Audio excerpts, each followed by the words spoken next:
Hello everyone, I'm Salamander, and welcome back to another wife review. Today we'll be looking at what I personally call the first wave.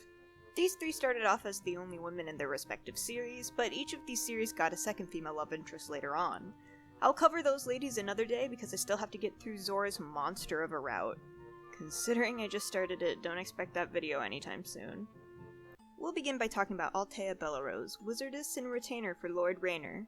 She was my first female love interest, and I immediately was roped in by her vibrant visual design and the setting for the series. As this is a part of the Love and Legends series, the setting for the story mostly takes place in a typical medieval fantasy world, relying on this particular universe's lore to set it apart from the others with the same setting. It's important to keep this in mind because if you don't like this setting, you might not like this series. Along with that, it has a modern day person teleported into this world, and she now has to interact with how different it is from her own. While the MC eventually integrates pretty well into this new world, it does take a few seasons for her to fully grasp all that is different about it. Too long didn't read version, this is an isekai. Altea's personality is, to me, very fun. Her closest relationship among the retainers is Usul, and they definitely get up to many shenanigans while together, often playing pranks on the more straight-laced August. While I'd not call Altea the most bombastic of the female love interests, she can definitely do some crazy, silly things. Her magic often reflects this. Despite that, Altea does have her mature and reflective moments. You can see that to some degree the First War did affect her outlook on many things, especially since she was so young when the war started. There are other things that are integral to Altea's character that you find out later, but I will refrain from saying as they are spoilers. As I mentioned previously, Altea's visual design really appealed to me. Firstly, I'm a sucker for cute women in pink, but I've always liked that magical girl style. I think it's pretty clear that some of Altea's influence was from magical girls in anime, and it fits the character quite well. I will say I prefer her initial battle outfit to her power-up outfit, but a big part of that might be because I prefer her side-swept bangs rather than the blunt-cut ones. While I'm on the topic of visual design though, I'm real sick of the hot take that Altea is a lolly. Even if I've only heard this uttered a few times on Tumblr, I'm still going to briefly rant about it. Firstly, Altea isn't a child, and frankly I cannot see how she looks like one. She's a petite young adult woman who is short and has more rounded features. To say in any way that she's supposed to be a loli is frankly an over-exaggeration because women with similar features exist in real life. Hey, don't look at me like that. Sure, I'm 4'10" and frequently get mistaken for being a 15-year-old, but that means nothing. So let's continue on. Now, Altea's route ran for an absurd amount of seasons and over the course of, a year or two? So a lot of her earlier seasons are admittedly somewhat fuzzy in my memory. While I'd go reread them for this review, that would take a long time and a lot of tickets that I could instead use on things I haven't already read. Despite this, I remember adoring the earlier seasons of their writing, finding a lot of the interactions between the MC and Altea incredibly charming, though I have that sentiment about every Love and Legends route. A portion of the earlier seasons was devoted to Altea feeling out her romantic feelings for the MC. There were a lot of really soft moments between the two, and Altea had never really dated prior to this. That made for a lot of fun dialogue and some teasing from Usul. I've always been fond of the romantically inexperienced love interest trope in visual novels, and this is probably one of the more charming portrayals of that I've seen thus far. Around the middle of her route, the aforementioned big plot spoiler is revealed. This adds a whole layer of complexity to Altea's character, and it genuinely affected the plot and the relationship between her and the MC. There was a little bit of a jealousy plotline sprinkled in there, and I'll be frank, I hated it. But it was more of a minor plot point that only affected around half of the season it's in, so I can look past it. Doesn't make it any less frustrating while reading it, though. I've already spoken at length about the Witch Queen in more general terms, so I'll keep it very brief here.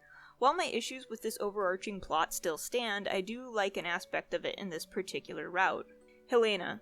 Helena brings in a rival of magic. I'd say out of all the retainer versus general rivalries, this is one of the most compelling. Helena is incredibly powerful in her magical abilities, and Altea acknowledges this, but Altea is hard-headed and won't let Helena best her. I like the rivalry between them, and it makes the final conflict with the Witch Queen way more interesting and impactful. All who have read this route just grin, knowing what I actually mean when I say that. Now, obviously Helena isn't the Witch Queen, but Helena's motivation and character is tied closely to the Witch Queen, and the rivalry there does add an element to the conflict that makes it more interesting and impactful once the story is over. Speaking of the conclusion, I liked it. They made it clear where Altea and MC's lives would be going and what goals they would pursue going forward. I personally like when they don't leave it totally open-ended. I think if you like a more fun-loving character and you're willing to hunker down for a long read, Altea's is a really fun route. Probably my favorite within this character archetype that Lovestruck provides. I'll talk about Mackenzie now, but again, I read this as it was coming out, so it has been a bit. Mackenzie is the sheriff of Havenfall, and as an alpha werewolf it is also her turf to protect. Since this story basically takes place in a modern-day alternate universe where cryptids actually exist, a lot of things revolve around aspects of that. Plus, humans in this world don't typically know about the cryptids, so they also work with that in this story. Visually, Mackenzie on the surface seems to be a pretty standard butch character. Short hair, muscular, has a more androgynous fashion sense. Basic but by no means bad. However, she is a werewolf and therefore has a second element to her visual design. Honestly though, this is pretty basic for a humanoid werewolf character, and that includes her powered-up designs. Again, this isn't bad, it's just something I took note of. Her green eyes are the most striking thing about her design, in my opinion. Mackenzie is one of those characters, while not being my preferred type, I end up adoring her anyways. She's a character who on the surface seems to have everything figured out, but she lacks experience in being a werewolf. She has no pack, she seemingly never dealt with any true threats to her authority over Havenfall, and her interactions with other werewolves have been limited. She also likes comic books. She's a nerd, and I love that for her. As most of the Havenfall routes do, Mac's route doesn't stick to any one plotline the whole way through. Everything is in some way tied back to her being a werewolf, but otherwise, there is a clear shift when one thread ends and another begins. I remember a reoccurring theme in this route is someone comes to Havenfall, Mackenzie either tells them to piss off or lets them stay under an agreement. They end up fighting, and one way or another the person leaves Havenfall. Sometimes it's in a body bag, but that's fine. I understand the reason this particular thing kept popping up in this route. Mac's main role as the alpha werewolf is to protect her territory. Even if the person or group in town wasn't trying to take over, it's still her job to protect Havenfall. Unfortunately, this does lead to a bit of a repetitive structure, but for a 10-season route, I honestly think they did okay. I think the biggest issue is that most of the antagonists were kind of boring. They all blend together in my mind, and it's hard to remember what each one of them specifically wanted or did. The exception here is the reformed antagonist, as that separates them from the others. I'll say out of all of the antagonists, I was most invested in the conflict between Mackenzie and Beau. I don't even really remember what all went on, I just know Beau almost succeeded in his goal, so he was much more legitimately threatening than the others. I find the early seasons to be the most enjoyable, which is honestly something I'll say a lot with longer routes. Later in this route, a lot of things happen that frankly I find much less interesting. The story becomes more predictable as it goes on, and after one major shift in Season 6, everything got a little more complicated. While tiptoeing to avoid spoilers, many more things are revealed about werewolves. Most of these things seemed like logical conclusions that somebody could come to about the laws of this fantastical world, but I think a few things needed to be explained more thoroughly. Thankfully, they did explain most of it, but there was one thing they just kind of brushed past that I genuinely would have liked a better explanation on, because it seems like a thing unique to this universe and I'm very confused. How did they have kids? Anyways, Mackenzie is definitely one of those routes that people really enjoyed, and I did too, so I would recommend reading it if you're into werewolves and other creatures in that same category. Havenfall as a whole is a pretty fun series if you like that stuff. Mackenzie is probably my favorite one of the more butch love interests as well, if that counts for anything. Alright, you're all in for a big doozy. So, Nova's route is part of the Starship Promise series. I'd say the best explanation for this setting is just sci-fi space thriller. If you like Star Wars, this series in general will probably appeal to you. Nova herself is a very unique character, in that she's not a normal being, not even for this world's standards. She's a superhuman created for the purpose of doing harm at the creator's bidding. Because of this, early in her route, she does not express much human emotion. A big portion of the early seasons is devoted to Nova coming to understand human emotions and finding who she is as a human rather than a creation for evil. That said, she is one of the most badass characters in Lovestruck. She is a strong weapons expert, and she usually is the deciding factor in whether or not a fight with the Promise crew comes out in their favor. In video game terms, she carries the whole team. Her back would probably hurt from it, but honestly I doubt it does because she's just that strong. Nova's visual design isn't the most complex or unique, but it all meshes so well together that it doesn't really matter. The colors of her armored suit being white is a nice contrast against her darker skin tone, and purple is a very nice secondary color. Nova's hair is silver and her eyes are purple, which shows that Nova is not simply human. While black women with light and unrealistic hair colors is absolutely not unique to Nova and is actually a pretty common design trope, I still think it looks good with her design and still gives her that android or robotic feeling. The plot here changes a bit in seasonal chunks, but the writers did a fine job transitioning between the end of one plot thread into the beginning of the next. It feels like a mostly natural progression, which I really appreciate in longer routes like this. One thing that I kept hearing over and over again about this route, though, was that Season 4 marked the beginning of a decline in the story. Unfortunately, I have to agree with this sentiment.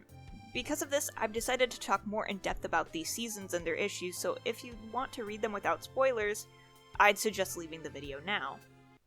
Firstly, Season 4 had what was, in my opinion, a poorly timed plot. Nova's creator, Dr. Zendalia, is captured by the Promise crew. She tells the MC that Nova is unable to feel human emotion and is programmed to react to her environment.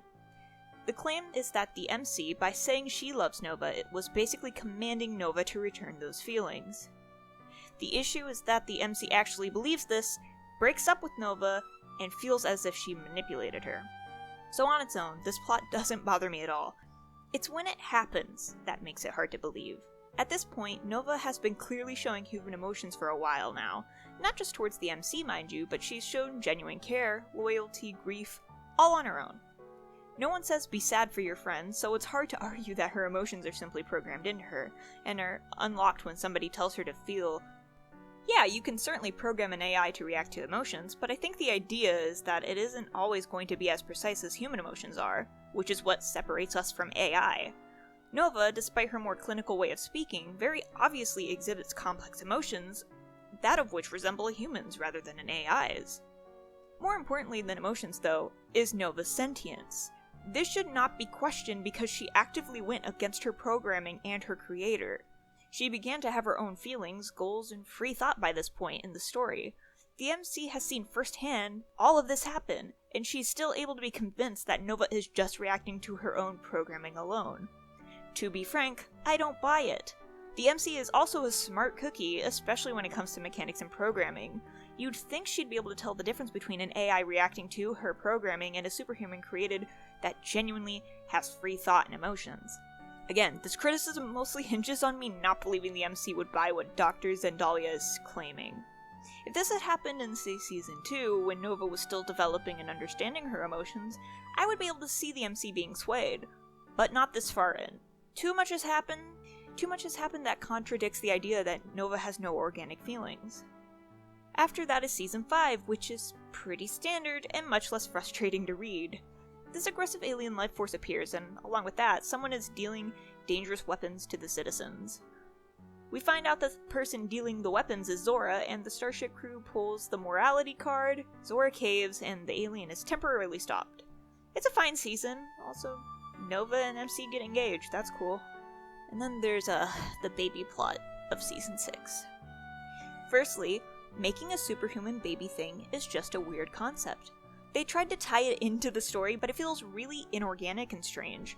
Along with that, I will never not be annoyed by the gay stories jumping through hoops to give the characters biological children. I understand the appeal of having a biological baby that is yours, but they know adoption is an option, right? Or else, surrogacy, sperm donations. There are other ways to give women in these stories babies, Voltage. On that note, the chapter where they make the baby is just strange. They go to see Beta and Gamma, Nova's siblings, and they get all hooked up to machines and have their cells and some eggs extracted, and then they wait for an hour and suddenly there's just a baby in a pod? Sure, a microscopic baby, but how did that only take like an hour? I feel like something so crazy and scientifically advanced would take some trial and error, or at least a while to actually complete. But then, Gamma says that they actually don't know how to complete the baby to term because they don't have a solution on how to give the baby the nutrients that the body would typically expel in the final stages of pregnancy. So why are they only telling them this after the baby has been created? I cannot remember that being mentioned prior to Nova and MC going in there like, "Okay, make our baby now." It's just really strange overall. After receiving the baby space pod thing, there's a bit of conflict with the Union, don't worry about them, it's whatever, over the baby because they are now aware of just how powerful it is. Eventually it turns out fine and they get the nutrients the baby needs, so whatever. Unfortunately, right after that is resolved, it's mentioned that the angry mist creature might be coming back, and then, almost immediately, the baby is born. Seasonal transition immediately. Cute CG, we hear the baby's name, it's Rayla, and she's a whole ass teenager now. Yeah, they really just skipped over the whole raising the baby thing. I'm not sure if I'm happy or disappointed about this skip. Your feelings will likely be dictated on how much you like kids. Anyways, right as we're introduced to this older Rayla, we're thrown into this really weird conversation where the MC and Nova have to break it down to her that she was created to destroy this alien that's terrorizing everything. It feels super out of nowhere, and we, the audience, just met Rayla. I feel like giving us time to get to know her would have been beneficial, especially if we're expected to empathize with her. I guess we don't need to empathize with her though, because she doesn't seem particularly bothered about the reason for her creation. After this, we get a scene that actually does give us a feel for Rayla's character. These scenes could have been flipped and altered slightly, and I think it would have worked better, but whatever. And then we get a brief conversation where Nova wonders if her very clinical way of speaking may be negatively affecting Rayla. It's a little late for you to be questioning your parenting skills, Nova. You have a whole ass teenager now. Now I bring this scene up because in it is revealed that Rayla has only existed for 5 months. 5. Let that sit for a second. 5 months is all it took to grow from a literal infant to a 16-year-old. On a biological level, I'm not sure how this makes sense. Superhuman or not, I feel like there would be some physical repercussions for growing that quickly. More concerning, though, is the mental implications. In 5 months of life, how much can you really absorb? Keeping in mind that for at least 2 months of that, Rayla is still basically a baby/toddler stage, so it's not as if she was comprehending complex ideas already. She'd likely only have about 2 months to truly figure out the more complex things that couldn't be understood by a damn toddler. Even if she could absorb all that knowledge, she would still lack a lot of experiences that a typical 16-year-old would have, so even if she is physically 16, she would mentally be at the intelligence of like a 10-year-old at best. While Rayla is pretty immature for somebody who is described as basically being 16, it's hard for me to believe that she'd be at this stage in 5 months. Unless they implanted knowledge into her brain or she was training in the Matrix, I simply cannot suspend my disbelief that far just to accept that this is plausible, even in a sci-fi universe with pod babies. Moving on. Nova's final season is probably the best of the latter seasons. I won't spoil how it ends or how the conflict is resolved, but I can't say I have any major complaints with it. It ties up rather nicely, so I was glad to see in the end things were able to at least wrap up well enough. Nova's route has a lot of ups and downs, with some seasons being great and others having a whole host of issues.